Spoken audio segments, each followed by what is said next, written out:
and commit more criminal acts than women. No, conviction rates show that. Statistics. Hi, so I'm training to become a social worker here, and you have completely missed the whole freaking point in this video.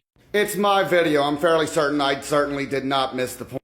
And training to become a social worker without any supporting evidence is just an appeal to authority. You can be an expert and still be wrong. The vast majority of studies that have looked at why women use force have found that women use force overwhelmingly when they are in the context of being bad. And so what that means is basically they're using force in response to their husband's use of force. And exactly where is this information coming from? Conviction rates or because women said so? Either one of those examples doesn't necessarily paint that as 100% accurate. We all heard the audio that Amber Heard made towards Johnny Depp. Tell the world that I, too, a man, am a victim of domestic violence. And we were all thinking of names and faces of women who have said similar stuff to us in the past. Women know that their statements are taken seriously, and men know that nobody cares what they deal with. As such, only 10% of men will come forward if they are in a domestic violence situation. And of that small 10%, 2 out of 3 will be falsely accused by their abuser. So as far as women using violence because their husbands were using violence first, I take that with a massive grain of salt. Are about 5 times more likely to be killed by their intimate partners than men. California woman who fatally stabbed boyfriend over 100 times avoids prison time. That is just the most recent viral example of an article where a woman took her partner's life and did not get convicted for it. Or at the very least, got a slap on the wrist. Then there's the fact there are women all over the internet who are deifying female serial killers like Aileen Wuornos who use their trauma to justify some very serious crime. Which is terrifying when you consider that Aileen Wuornos actually admitted towards the end of her life that she made a lot of these things up. Then if we look at the self-unaliving rate among men, which is also disproportionately higher than women, what we will notice is that 1 out of 3 men who take their own life do so as a result of child support, divorce, relationship drama. So even if women are not on the same level of physically taking their partner's life, they certainly are psychologically abusive enough to convince their partners to do it themselves. Furthermore, when you look at other types of crimes that, including child abuse, especially, like I said, child sexual abuse victimization, the perpetrators are, again, overwhelmingly men. Nope. Female. Mothers. Still women. Nope. Still women.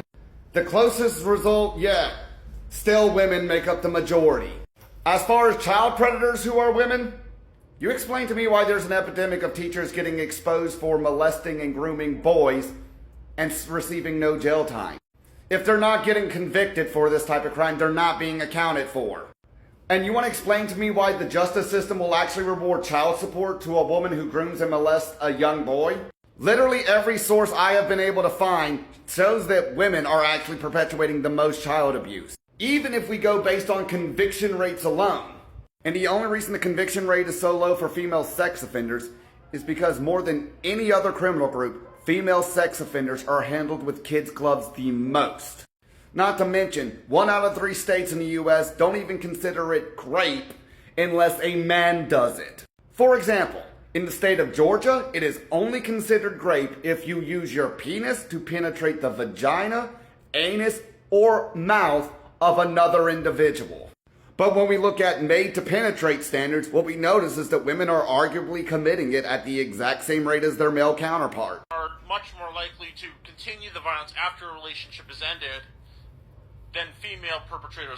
Right, women are more likely to engage in defamation and character assassination. Women are more likely to go gossip behind your back to not only their friends, but your friends and your family. Next thing you know, your dad's calling you over the phone over something that never happened because your girlfriend said something.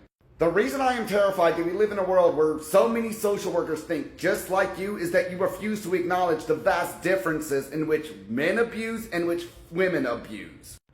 Sun Tzu states in The Art of War there are 2 forms of attack, direct and indirect. Male abusers are direct.